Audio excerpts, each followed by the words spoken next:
आप सभी का आपके अपने चैनल हिंदी विद अनुपमा कपूर पर हार्दिक स्वागत है। आज की इस वीडियो में हम हजारी प्रसाद द्विवेदी जी द्वारा रचित पाठ कुटज का भाग 2 देखने वाले हैं। हमने लाइन बाय लाइन एक्सप्लेनेशन का भाग 1 पहले ही अपलोड कर दिया था और आप में से यदि किसी ने वह पिछला वीडियो नहीं देखा तो डिस्क्रिप्शन बॉक्स में आपको उसका लिंक मिल जाएगा। आप वहां पर क्लिक करके उस वीडियो को देख सकते हैं, समझ सकते हैं और उसके साथ ही हम वहीं से पाठ शुरू करेंगे जहां तक हमने पहले छोड़ा है। और यदि आप चैनल पर नए आए हैं तो इसे पहले सब्सक्राइब कर लीजिए और साथ ही बेल आइकॉन को भी दबा लीजिए ताकि मेरी हर लेटेस्ट वीडियो की अपडेट आप तक पहुंच सके। तो शुरू करते हैं पाठ। कुटज अर्थात जो कुट से पैदा हुआ हो। कुट घड़े को भी कहते हैं, घर को भी कहते हैं। यहाँ हजारी प्रसाद द्विवेदी जी कुटज के नाम के ऊपर विचार कर रहे हैं कि आखिर कुटज नाम आया कहाँ से। कुट के दो अर्थ होते हैं, एक तो घड़ा और दूसरा घर। कुट अर्थात घड़े से उत्पन्न होने के कारण प्रतापी अगस्त्य मुनि भी कुटज कहे जाते हैं। अगस्त्य मुनि के कुटज कहलाने का कारण उन्होंने बताया कि ऐसा माना जाता है कि वे घड़े से उत्पन्न हुए थे। घड़े से तो क्या उत्पन्न हुए होंगे, कोई और बात होगी। संस्कृत में कुटिहारिका और कुटकारिका दासी को कहते हैं। यहाँ उन्होंने कुटज से मिलते जुलते दो अन्य नामों पर विचार किया कि कुटहारिका और कुटकारिका का अर्थ क्या होता है, दासी। क्यों कहते हैं? कुटिया या कुटीर शब्द भी कदाचित इसी शब्द से संबद्ध है। कदाचित माने शायद, शायद ये दोनों शब्द भी इन्हीं से ही संबंधित हैं। क्या इस शब्द का अर्थ घर ही है? घर में कामकाज करने वाली दासी कुटकारिका और कुटहारिका कही जा सकती है। एक जरा गलत ढंग की दासी कुटनी भी कही जा सकती है। वह दासी जिसका चरित्र ठीक ना हो उसे कुटनी का नाम दिया जाता है। संस्कृत में उसकी गलतियों को थोड़ा अधिक मुखर बनाने के लिए उसे कुटनी कह दिया गया है। और मुखर बनाने का मतलब और अधिक स्पष्ट करने के लिए और अधिक बड़ा चढ़ाकर कहने के लिए उसका नाम कुटनी तक कहा गया है। और इसी पर ही विचार करते हुए उन्हें लगा शायद इन्हीं से ही कहीं ना कहीं कुटज का भी संबंध रहा होगा। तो अगस्त्य मुनि भी नारद जी की तरह दासी के पुत्र थे क्या?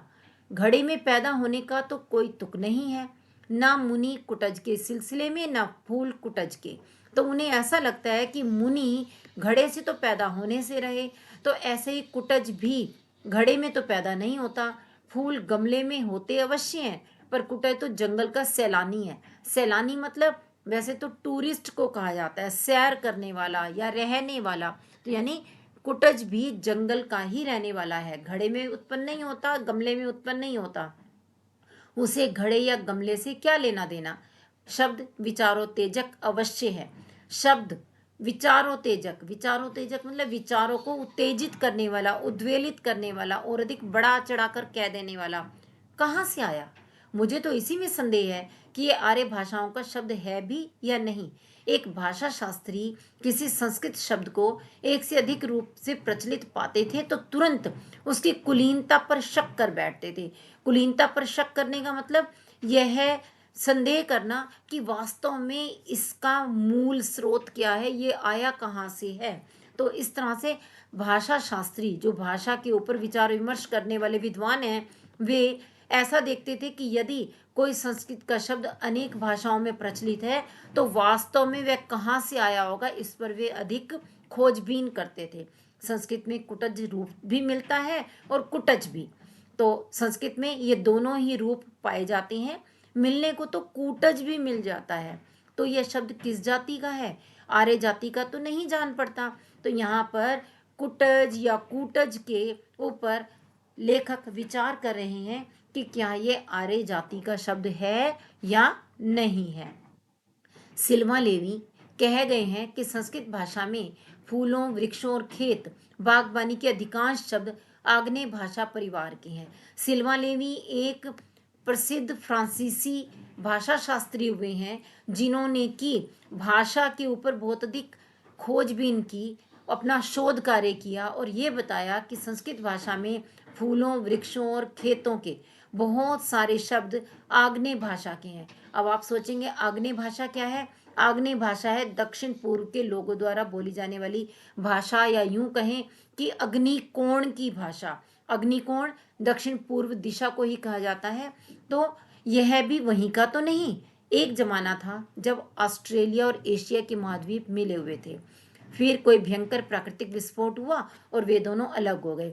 ऑस्ट्रेलिया और एशिया के महाद्वीप जो आपस में मिले हुए थे, कोई अचानक से प्राकृतिक आपदा आई जिससे कि उन दोनों को अलग अलग हो जाना पड़ा। ये आपस में टूट गए और दोनों महाद्वीप अलग अलग हो गए। 19वीं शताब्दी के भाषा विज्ञानी पंडितों को देखकर आश्चर्य हुआ कि ऑस्ट्रेलिया से सुदूर जंगलों में बसी जातियों की भाषा एशिया में बसी हुई कुछ जातियों की भाषा से संबद्ध है। तो यहाँ पर भाषा विज्ञानी जो खोजबीन करते हैं, उन्होंने यह पाया कि ऑस्ट्रेलिया के जंगलों में बसी हुई जातियों की और एशिया में बसी हुई जातियों की भाषा में समानता है। और भारत में भी अनेक जातियां वह भाषा बोलती हैं, जिनमें संथाल, मुंडा आदि भी शामिल है। ये भी जातियों के नाम है, संथाल और मुंडा, जो कि इस तरह के शब्दों का प्रयोग करते हैं। तो शुरू शुरू में इस भाषा का नाम ऑस्ट्रो एशियाटिक दिया गया था, क्योंकि ऑस्ट्रेलिया और एशिया की मिली जुली भाषा थी, इसलिए इसका नाम ऑस्ट्रो एशियाटिक भाषा रखा गया। दक्षिण पूर्व या अग्निकोण की भाषा होने के कारण इसे आग्नेय परिवार भी कहा जाने लगा। ये तो आपको स्पष्ट हो ही गया होगा, हमने अभी बात की थी। अब हम लोग भारतीय जनता के वर्ग विशेष को ध्यान में रखकर और पुराने साहित्य का स्मरण करके इसे कोल परिवार की भाषा कहने लगे हैं। कोल परिवार की भाषा क्यों? क्योंकि ये कोल परिवार द्वारा, उस जाति द्वारा विशेष रूप से बोली जाती है, तो इसीलिए इसे अब कोल परिवार की भाषा कहा जाने लगा है। तो आपको यहाँ तक पाठ समझ में आया है अगर, तो आप सब्सक्राइब कर लीजिए चैनल को, अगर अभी तक भी नहीं कर पाए तो। चलिए आगे बढ़ेंगे और देखते हैं। पंडितों ने बताया है कि संस्कृत भाषा के अनेक शब्द जो अब भारतीय संस्कृति के अविच्छेद्य अंग बन गए हैं, इसी श्रेणी की भाषा के हैं।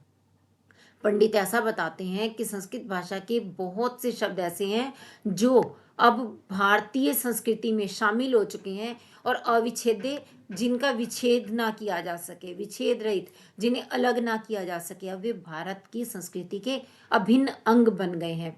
इसी श्रेणी की भाषा के हैं कमल, कोमल, कंबू, कंबल, तांबूल आदि शब्द ऐसे ही बताए जाते हैं। ये कुछ नाम लिए गए हैं, उन शब्दों के उदाहरण दिए गए हैं जो कि भारतीय संस्कृति का अंग बन गए, जबकि वास्तव में ये संस्कृत भाषा के शब्द थे।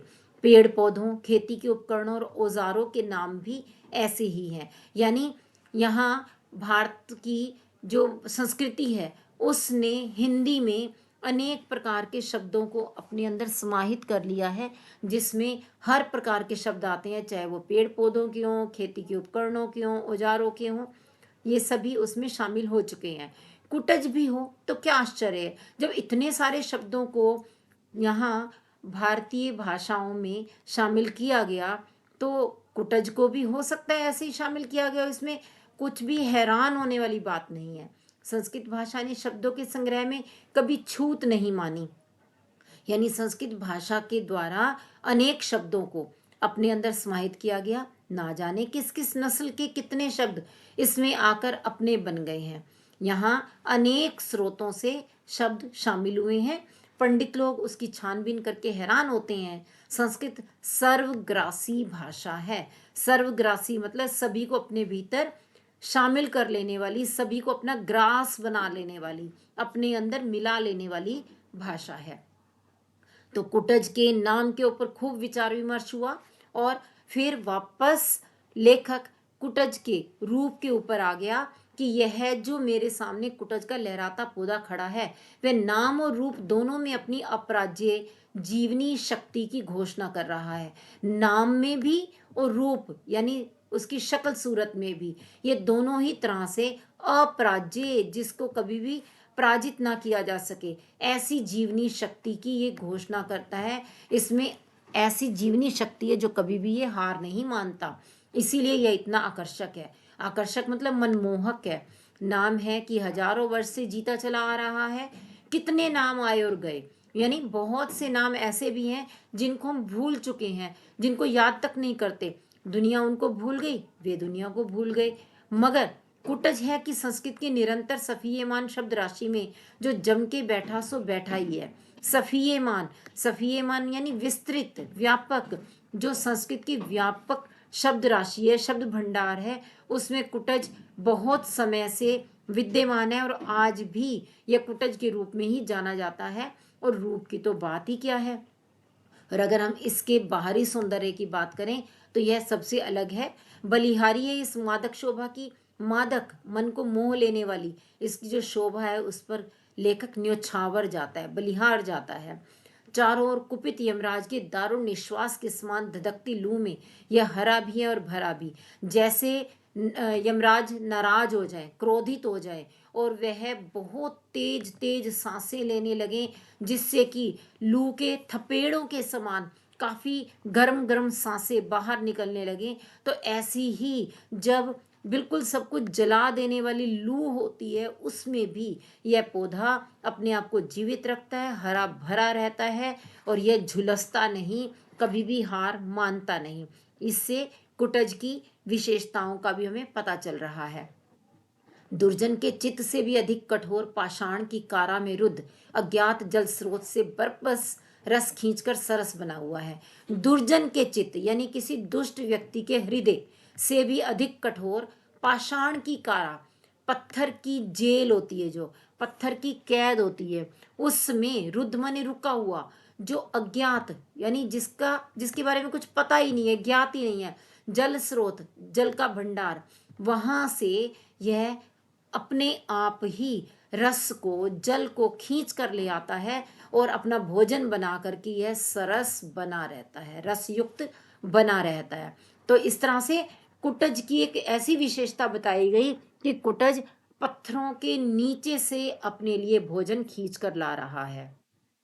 और मूर्ख के मस्तिष्क से भी अधिक सुने गिरी कांतार में भी ऐसा मस्त बना है। मूर्ख के, कोई बेवकूफ व्यक्ति हो, उसके दिमाग में ऐसा कहा जाता है कि अच्छी बातें तो कभी स्थान लेती ही नहीं। तो ऐसे ही जो पहाड़ और कंटीले जंगल हैं, उनके अंदर भी यह बिल्कुल मस्ती से जीता है। इसे कोई मतलब नहीं आसपास में अन्य पेड़ पौधे हैं या नहीं, और पहाड़ कैसे ही रूखे सूखे हैं या जंगल कंटीले हैं, इसे इन बातों से कोई मतलब नहीं। ये अपनी ही मस्ती में रहता है और इसी कारण इससे कई बार जलन भी होती है, ईर्ष्या होती है, मतलब जलन होती है कि इसे कोई फर्क ही नहीं पड़ रहा। कितनी कठिन जीवनी शक्ति है, यानी इसके अंदर कितनी ज्यादा जीने की क्षमता है। प्राण ही प्राण को पुलकित करता है। ऐसा कहा जाता है कि दूसरों के प्राणों को देखकर हमारे प्राण भी प्रसन्न होते हैं। हम जब किसी को अपने सामने जीवित देखते हैं तो हमारी जीने की इच्छा भी बलवती होती है। तो पुलकित होना मतलब प्रसन्न होना। जीवनी शक्ति ही जीवनी शक्ति को प्रेरणा देती है। जीवित व्यक्तियों को देख करके या जीवित प्राणियों को देख करके हमारे अपने जीने की जो शक्ति है, इच्छा है, वो भी और अधिक बलवती होती है। इसी बात को यहाँ पर समझाने का प्रयास किया गया है। दूर पर्वतराज हिमालय की हिमाच्छादित चोटियां हैं। हिमाच्छादित मतलब हिम से ढकी हुई, बर्फ से ढकी हुई। तो दूर पर्वत माला को अगर देखें तो कैसी पर्वतमाला है, हिमालय की ऊंची ऊंची चोटियां हैं। वहीं कहीं भगवान महादेव समाधि लगाकर बैठे होंगे। ऐसा माना जाता है कि शिव जी का जो तपस्या स्थल है वह हिमालय पर्वत पर है। तो इसीलिए लेखक को लगता है कि शायद यहीं कहीं पर ही महादेव भी समाधि लगाकर तपस्या कर रहे होंगे। नीचे सपाट पथरीली जमीन का मैदान है। और नीचे कैसी है जमीन, एकदम सीधी पथरीली। और कहीं कहीं पर्वत नंदिनी सरिताएं भी आगे बढ़ने का रास्ता खोज रही होंगी। पर्वत नंदिनी मतलब पर्वत की बेटी, यानी पहाड़ों से निकलने वाली जो नदियां हैं वे भी अपने लिए मार्ग खोजती हैं। और बीच में यह चट्टानों की उबड़ खाबड़ जटा भूमि है। और बीच बीच में कैसी हैं चट्टानें, बिल्कुल ऊबड़ खाबड़ है। और साथ में जटा भूमि, जैसे पहले ही कहा था, शिव जी की जटाओं के समान ये भूमि है जो कि एकदम पथरीली है, सूखी है। सूखी, नीरस और कठोर। नीरस जिसमें कोई रस ही ना हो, जल ही ना हो, यहीं आसन मारकर बैठे हैं मेरे चिर परिचित दोस्त कुटज। यहाँ इतनी विशेषताओं को देखते हुए लेखक को कुटज अपना एक ऐसा दोस्त लगता है जिससे वे काफी लंबे समय से परिचित हैं। चिर परिचित, लंबे समय से परिचित हैं, तो उन्होंने कुटज को अपना दोस्त बताया। एक बार अपने झबरीले मूर्धा को हिलाकर समाधिनिष्ठ महादेव को पुष्प स्तबक का उपहार चढ़ा देते हैं। झबरीले, झबरीले मतलब वही बहुत ज्यादा लदे फदे हुए, फूलों से लदे अपने उस मूर्धा यानी सिर को हिलाकर समाधिनिष्ठ, समाधि में लीन महादेव को पुष्प स्तबक, फूलों के गुच्छे, उपहार यानी भेंट में। यहाँ लेखक को लगता है कि जब यह कुटज का पेड़ हिलता डुलता है तो ऐसा लगता है मानो वह अपने फूलों से भरे हुए सिर को हिलाकर और समाधि में लीन शिव जी को भेंट दे रहा है। किस चीज की भेंट? फूलों के गुच्छों की भेंट। और एक बार नीचे की ओर अपनी पताल भेदी जड़ों को दबाकर गिर नंदनी सरिताओं को संकेत से बता देते हैं। और पताल भेदी जड़ें यानी इसकी जड़ें जो है वो काफी गहराई में नीचे नीचे तक चली जाती हैं और ऐसा लगता है जैसे कि वे पाताल को भेद कर नीचे बहने वाली गिरी नंदनी पहाड़ों की बेटियां, मतलब पहाड़ों से उत्पन्न होने वाली नदियों को इशारे से बता रही हूं कि रस का स्रोत कहाँ है, कि जल कौन सी जगह पर मिलेगा। जीना चाहते हो? कठोर पाषाण को भेद कर, पाताल की छाती चीर कर अपना भोग्य संग्रह करो। ऐसा लगता है जैसे यह कुटज उपदेश दे रहा है, संदेश दे रहा है कि यदि आप जीना चाहते हो तो कठोर पत्थर को चीर कर, पाताल की छाती को भी चीर कर अपना भोजन, अपना भोग्य मतलब भोग करने लायक सामान, सामग्री वह इकट्ठी कर लो। तो बिल्कुल परवाह मत करो कि आसपास के लोग तुम्हें क्या कहेंगे। बिल्कुल परवाह मत करो कितनी मर्जी कठिनाइयां आ रही हैं।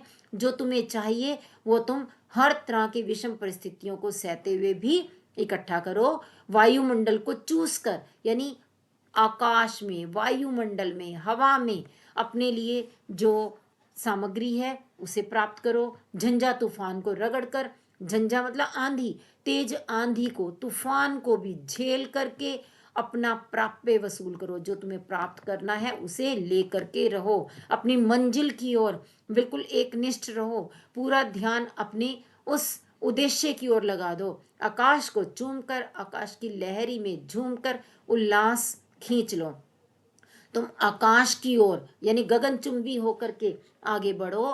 तुम अपने उद्देश्य को हमेशा ऊंचा रखो, आकाश की ओर देखो और अपना पूरे उल्लास के साथ जीवन जियो। तो यह एक प्रश्न भी बनता है यहाँ पे, बहुत महत्वपूर्ण प्रश्न, कि कुटज हमें क्या उपदेश देता है। कुटज हर तरह की परिस्थिति में भी सामना करते हुए पूरे उल्लास के साथ जीने का उपदेश देता है। कुटज का यही उपदेश है, भित्वा पाषाण पिठरम छित्वा प्रभंजनी व्यथाम पीतवा पाताल पानीयम कुटज चुंबते नभः। भित्वा भेद कर, पाषाण पिठरम पत्थर की पीठ को या पत्थर की छाती को, प्राभंजनी, प्राभंजनी मतलब बहुत तेज हवाएं, व्यथाम व्यथा को, तो पत्थर की पीठ को भेद कर, तेज हवाओं की व्यथा को भी चीर कर, पीतवा पाताल पानीयम, पीतवा यानी पीकर, पाताल पानीयम पाताल के पानी को, पाताल के पानी को पीकर कुटज चुंबते नभा, आकाश को चूमता है। मतलब सदैव ऊपर की ओर ही आगे बढ़ता है और हर प्रकार की परिस्थिति में भी ये उसका सामना करते हुए कभी भी घबराता नहीं, हार नहीं मानता। दुरंत जीवनी शक्ति है। दुरंत यानी जिसका पार पाना कठिन हो, प्रबल। इसके अंदर कुटज में बिल्कुल प्रबल जीवनी शक्ति है। कठिन उपदेश है। यह बहुत ही कठोर उपदेश देता है कि जीना एक कला है, लेकिन कला ही नहीं, तपस्या है। जीना, जीने का ढंग सभी को नहीं आता और वास्तव में जो ये ढंग सीखना चाहता है उसे पूरी तरह से तपस्या करनी पड़ती है, बहुत सारी कठोर परिस्थितियों का सामना करना पड़ता है। जियो तो प्राण ढाल दो जिंदगी में, मन ढाल दो जीवन रस के उपकरणों में, कि जब भी तुम जियो तो जीने के लिए पूरे जी जान से अपने प्राणों को अपनी जिंदगी में उड़ेल दो। मतलब हर तरह से जिंदगी को भरपूर तरीके से जी लो, ठीक है। लेकिन क्यों? क्या जीने के लिए जीना ही बड़ी बात है? सारा संसार अपने मतलब के लिए तो जी रहा है। यहाँ वे कहते हैं केवल जीने के लिए नहीं जीना, यानी केवल अपने लिए नहीं जीना। वास्तव में ऐसा लगता है जैसे ये संसार स्वार्थ के लिए जी रहा है, अपने ही फायदे के लिए जी रहा है। याज्ञवल्क्य बहुत बड़े ब्रह्मवादी ऋषि थे। एक बड़े ब्रह्मवादी ऋषि जिनका यहाँ पर उदाहरण लिया याज्ञवल्क्य का, उन्होंने अपनी पत्नी को विचित्र भाव से समझाने की कोशिश की कि सब कुछ स्वार्थ के लिए है। उन्होंने अपनी पत्नी को कहा था कि इस दुनिया में जितना कुछ भी है वह केवल अपने फायदे के लिए, अपने मतलब के लिए है। स्वार्थ यानी केवल अपना लाभ। पुत्र के लिए पुत्र प्रिय नहीं होता, पत्नी के लिए पत्नी प्रिय नहीं होती, सब अपने मतलब के लिए प्रिय होते हैं। वे कहते हैं हम पुत्र से जो प्रेम करते हैं इसलिए नहीं कि वो हमारा पुत्र है, पत्नी से इसलिए प्रेम नहीं करते कि वह हमारी प्रिया है, वह हमारी पत्नी है, बल्कि उनसे हमें कुछ ना कुछ स्वार्थ होता है, कुछ ना कुछ लाभ होता है। हम अपने उसी मतलब की वजह से ही उनसे प्रेम करते हैं। आत्मनस्तु कामाय सर्व प्रियम भवती, यानी अपनी आत्मा की कामना के लिए, अपनी इच्छाओं के लिए ही हर चीज प्रिय होती है। विचित्र नहीं है ये तर्क? यहाँ लेखक को लगता है कि याज्ञवल्क्य ने जो ये तर्क दिया ये तो बड़ा अजीब सा है। ऐसा कैसे हो सकता है? क्या संसार में हर चीज ही स्वार्थ के लिए होगी? पर याज्ञवल्क्य ने ऐसा क्यों कहा होगा? इसीलिए यह बात थोड़ी अजीब सी लगती है। संसार में जहां कहीं प्रेम है सब मतलब के लिए, यानी याज्ञवल्क्य का कहने का मतलब तो ये हुआ कि कहीं भी अगर प्रेम है तो उसके पीछे मतलब ही छुपा हुआ है। सुना है पश्चिम के हॉब्स और हेल्वेशियस जैसे विचारकों ने भी ऐसी ही बात कही है। ये हॉब्स और हेल्वेशियस ये दो नाम हैं पश्चिम के प्रसिद्ध दार्शनिकों के, जो कि याज्ञवल्क्य की इस बात का समर्थन करते हैं। सुन के हैरानी होती है। दुनिया में त्याग नहीं है, प्रेम नहीं है, प्रार्थ नहीं है, परमार्थ नहीं है केवल प्रचंड स्वार्थ। ये बड़ी अजीब सी बात हुई कि दुनिया में कोई किसी के लिए कुछ न्योछावर नहीं करता, कोई किससे प्यार नहीं करता। प्रार्थ यानी दूसरों के लिए, परमार्थ परोपकार के लिए कोई कार्य नहीं करता। केवल और केवल स्वार्थ के लिए ही, अपने फायदे के लिए हर कोई काम करता है। ऐसा तो अजीब सा लग रहा है। यहाँ लेखक पूरी तरह से इन बातों से सहमत नहीं है। भीतर की जिजीविषा, जीते रहने की प्रचंड इच्छा ही अगर बड़ी बात हो तो फिर ये सारी बड़ी बड़ी बोलियां जिनके बल पर दल बनाए जाते हैं, शत्रु मर्दन का अभिनय किया जाता है। वे कहते हैं यदि ऐसा ही होता कि केवल अंदर से जीने की इच्छा ही, जिजीविषा माने जीने की इच्छा, केवल जीने की इच्छा ही सबसे बड़ी बात होती, तो संसार में जो बड़ी बड़ी बोलियां बन चुकी हैं या बड़े बड़े समूह बन चुके हैं या फिर शत्रुओं का नाश करने का जो नाटक किया जाता है, ये सब तो बेकार की बात होती। देशोद्धार का नारा लगाया जाता है, यह बात भी गलत होती कि हम अपने कामों से देश का उद्धार कर रहे हैं। साहित्य और कला की महिमा गाई जाती है, हम साहित्य की सेवा कर रहे हैं या कला की पूजा कर रहे हैं, इस वजह से हम ये सारे काम कर रहे हैं। ये सब बातें झूठ होती। उनका कहना है कि ये जो सारी बातें कही जाती हैं इनके पीछे केवल स्वार्थ हो, ऐसा मैं नहीं मानता। इसके द्वारा कोई ना कोई अपना बड़ा स्वार्थ सिद्ध करता है। मतलब याज्ञवल्क्य की बात तो यही थी ना कि इन सब कामों के द्वारा हर कोई अपना ही मतलब सिद्ध कर रहा है, लेकिन अंतरतर से कोई कह रहा है। यहाँ लेखक अब अपने मन की बात कर रहे हैं कि मेरी अंतरात्मा, मेरे मन के भीतर से कोई मुझे ये कह रहा है कि ऐसा सोचना गलत ढंग से सोचना है। स्वार्थ से भी बड़ी कोई ना कोई बात अवश्य है। इस दुनिया में केवल स्वार्थ ही नहीं है, माना स्वार्थ है, कुछ हद तक है, लेकिन स्वार्थ से भी बढ़कर कोई ना कोई बात जरूर है। जिजीविषा से भी प्रचंड कोई ना कोई शक्ति अवश्य है। क्या है? जीने की इच्छा से भी बढ़कर और अधिक भयंकर और अधिक बड़ी कोई ना कोई शक्ति इस संसार में जरूर मौजूद है। तो क्या है वह शक्ति, इसी पर लेखक विचार करते हैं।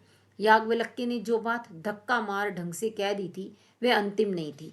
याज्ञवल्क्य ने जो बात यूं ही कह दी, कोई बिना किसी ठोस तर्क के बात कह दी, वो वास्तव में अंतिम सत्य नहीं था। वे आत्मना का अर्थ कुछ और बड़ा करना चाहते थे। वे आत्मना मतलब अपने लिए, अपनी आत्मा के लिए जो बात कर रहे थे उसका अर्थ कुछ और अधिक बड़ा समझाना चाहते थे। व्यक्ति की आत्मा केवल व्यक्ति तक सीमित नहीं है, वह व्यापक है। यहाँ वे आत्मा का अर्थ केवल एक व्यक्ति तक ना लेकर के बल्कि समष्टि तक लेना चाहते हैं और अधिक बड़ा और अधिक विस्तृत लेना चाहते हैं। अपने में सब और सब में आप, इस प्रकार की समष्टि बुद्धि जब तक नहीं आती तब तक पूर्ण सुख का आनंद भी नहीं मिलता। तो वे ये कहते हैं कि हम अगर अपने अंदर सबको और सबके अंदर स्वयं को देखना शुरू कर दें, इस प्रकार की एक सामूहिक दृष्टि हमारी व्याप्त हो जाए, एक सामूहिक दृष्टि, सामूहिक बुद्धि विकसित हो जाए, यानी सबका कल्याण करने वाला विवेक हमारे अंदर आ जाए, तभी हमें पूर्ण सुख मिलेगा, अन्यथा नहीं मिल पाएगा। अपने आप को दलित द्राक्षा की भांति निचोड़कर जब तक सर्व के लिए निछावर नहीं कर दिया जाता। दलित द्राक्षा, द्राक्षा कहते हैं अंगूर को, तो दलित द्राक्षा हुआ कुचले हुए अंगूर। जैसे अंगूर खुद को पूरी तरह से कुचल देता है, निचोड़ देता है और सर्व के लिए यानी सब के लिए अपने आप को निछावर कर देता है। अंगूरों की शराब भी बनती है, अंगूरों की दवाइयाँ भी बनती हैं, अंगूर में बहुत से पौष्टिक तत्व होते हैं। तो अंगूर स्वयं को पूरी तरह से नष्ट कर देता है, किस लिए? दूसरों के लिए। तो जब तक इसी तरह कुचले हुए अंगूर की तरह खुद को नष्ट करके आम लोगों के लिए निछावर नहीं कर दिया जाता, उनके लिए खुद को कुर्बान नहीं कर दिया जाता, तब तक स्वार्थ खंड सकते हैं, तब तक स्वार्थ का अर्थ पूरा नहीं लिया जाएगा। खंड सत्य मतलब अधूरा सच, वह मोह को बढ़ावा देता है, तृष्णा को उत्पन्न करता है। यदि हम स्वार्थ को केवल अपने तक मानते हैं तो वह अधूरा सच है और उससे तो मोह बढ़ेगा, एक लालच बढ़ेगा, तृष्णा, इच्छा बढ़ेगी, लालसा बढ़ेगी, मनुष्य को दयनीय कृपण बना देता है और ऐसा व्यक्ति कंजूस बन जाता है। कृपण यानी कंजूस। कार्पण्य दोष से जिसका स्वभाव उपहत हो गया है उसकी दृष्टि मलान हो जाती है। कार्पण्य दोष वही कंजूसी वाला ही जो दोष है ना, उससे युक्त हो करके अगर हमारा स्वभाव बिगड़ गया है, उपहत हो जाना मतलब बिगड़ जाना, अगर हमारा स्वभाव ऐसा बिगड़ गया है तो दृष्टि क्या होती है? म्लान हो जाती है, मैली हो जाती है, मलिन हो जाती है। तो यानी हम सही सही चीजों को देख नहीं पाते, जो वास्तव में सच्चाई है इस दुनिया की उसको समझ नहीं पाते, वह स्पष्ट नहीं देख पाता, वह स्वार्थ भी नहीं समझ पाता, परमार्थ तो दूर की बात है। ऐसा व्यक्ति जब अपने ही हित को नहीं समझ पाएगा तो दूसरों के हित के लिए, परोपकार के लिए तो क्या ही कर पाएगा, वह तो उसके लिए बहुत दूर की बात हो गई, वह समझना तो उसके लिए और भी अधिक कठिन हो गया। कुटज क्या केवल जी रहा है? वह दूसरों के द्वार पर भीख मांगने नहीं जाता, कोई निकट आ गया तो भय के मारे अधमरा नहीं हो जाता। या फिर से कुटज के जीने के तरीके, उसकी जिजीविषा के ऊपर बात हो रही है कि कुटज में क्या विशेषताएं हैं। वह आम इंसानों की तरह दूसरों के दरवाजे पर भीख नहीं मांगता। जब हमें कभी कोई मुसीबत आ जाती है तो हम झट से दूसरों से सहायता मांगना शुरू कर देते हैं।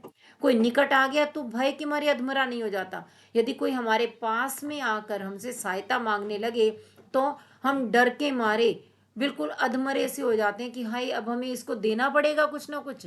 नीति और धर्म का उपदेश नहीं देता फिरता, वह आम लोगों की तरह दूसरों को उपदेश नहीं देता, चाहे वो नीति का हो या फिर धर्म का हो, उपदेश नहीं देता।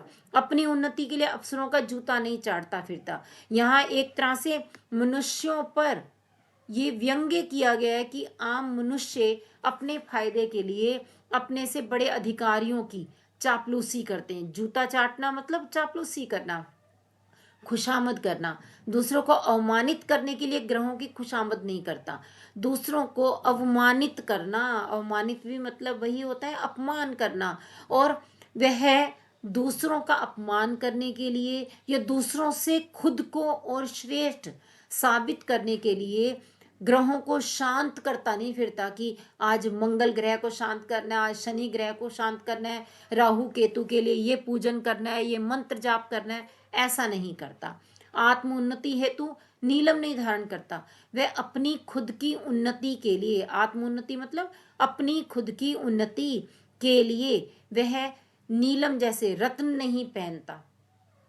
जैसे आम इंसान अपने ग्रहों को ठीक रखने के लिए, अपने पक्ष में रखने के लिए और अपनी सांसारिक भौतिक उन्नति के लिए, तरक्की के लिए विभिन्न प्रकार के रत्न पहनते हैं। कोई नीलम, कोई पन्ना, कोई हीरा और कोई अलग अलग तरह के मूंगा, माणिक आदि रत्न धारण कर लेते हैं। तो यहाँ पर ये कहा कि वह कोई नीलम धारण नहीं करता, वह कोई ऐसे रत्न नहीं पहनता, अंगूठियों की लड़ी नहीं पहनता, अंगूठियों को अपने हाथों में धारण नहीं कर रहा, हाँ दांत नहीं निपोरता। दांत निपोरना भी क्या है?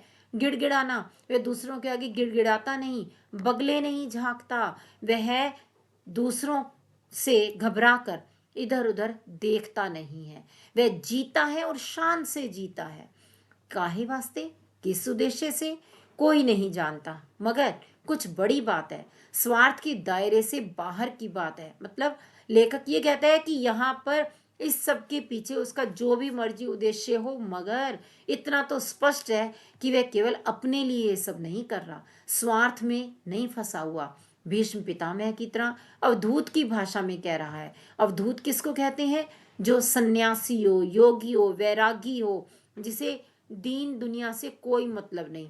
भीष्म पितामह भी ऐसे थे, उन्होंने अपने लिए जीवन नहीं जिया, अपितु अपने साम्राज्य के लिए, दूसरों के लिए, आम जनता की भलाई के लिए, आने वाली पीढ़ियों के लिए अपना जीवन जिया था। तो इसी तरह से भीष्म पितामह की तरह ही कुटज भी कहता है, चाहे सुख हो या दुख, प्रिय हो या अप्रिय, जो मिल जाए उसे शान के साथ हृदय से बिल्कुल अपराजित होकर सउल्लास ग्रहण करो, हार मत मानो। अपराजित होकर बिना हार माने सउल्लास उल्लास सहित जो मिल जाए उसी में खुश रहो, हार नहीं मानो और पूरे उल्लास के साथ जीवन जियो। सुखम व यदि व दुखम, प्रियम व यदि व अप्रियम, प्राप्तम प्राप्तम उपासीत हृदय अपराजितः। कि सुख मिले या दुख, वा का अर्थ भी अथवा होता है। यदि हमें सुख मिल रहा है या हमें दुख मिल रहा है, प्रिय मिल रहा है या फिर अप्रिय मिल रहा है, जो चीज़ हमें मिल रही है वो हमें अच्छी लग रही हो या फिर ना अच्छी लग रही हो। प्राप्तम, जो कुछ भी प्राप्त हो जाए, प्राप्तम उपासित, या जो हमें प्राप्त होने वाला है उसको पूरे दिल से उसकी उपासना करो, उसे पूरे दिल से स्वीकार करो। हृदय अपराजिता, हृदय से हार माने बिना। तो यह शांति पर्व का एक संस्कृत का श्लोक है, जो कि यहाँ हजारी प्रसाद द्विवेदी जी ने कुटज की विशेषताओं को दर्शाते हुए लिखा है। हृदय अपराजिता यानी हृदय से हार ना मानो। कितना विशाल वह हृदय होगा जो सुख से, दुख से, प्रिय से, अप्रिय से विचलित ना होता होगा। यानी कैसी भी घड़ी आए वह कभी घबराता नहीं होगा, वह हृदय बहुत ही उदार होगा। कुटज को देखकर रोमांच हो आता है। कहाँ से मिली है ये अकुतोभयावृत्ति, अपराजित स्वभाव, अविचल जीवन दृष्टि? तो कुटज में कैसा स्वभाव है? कभी भी किसी से भी भयभीत ना होने का, कभी भी हार ना मानने का और किसी भी स्थिति में विचलित ना होने का उसका स्वभाव है, उसकी ऐसी जीवन दृष्टि है।